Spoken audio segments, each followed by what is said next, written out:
Hei,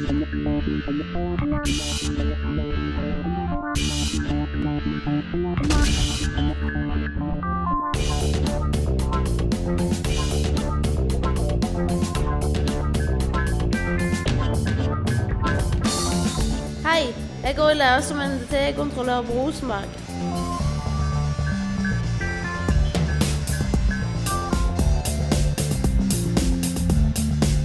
Vi tar bilder av sveiser med hjelp av røntgenapparat og radioaktive skilter.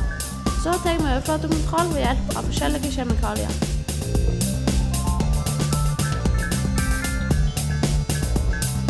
Jeg liker best at det er veldig variert. Det er like spennende hele tiden i hvert bilde vi tar. Og jeg vet aldri hvordan det blir.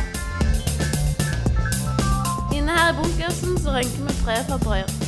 Og ute i hallene og i felten så rønker vi montasjesveisene.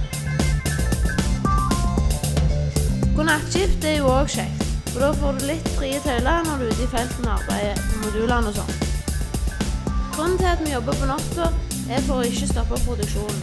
Vi driver med farlige radioaktive skilter, og for å ikke utsette andre for det, så jobber vi når de andre er hjemme.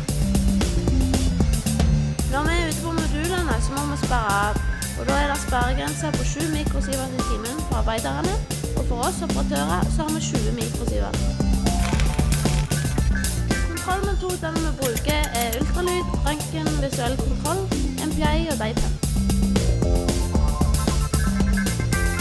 Her er det veldig godt arbeidsmiljø. Alle blir jo glade, og når alle er glade er det mye gildere å arbeide her.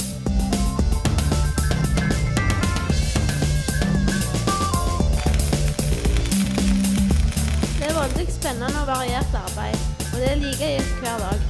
Ta utfordringen og bli NDT-kontrollør.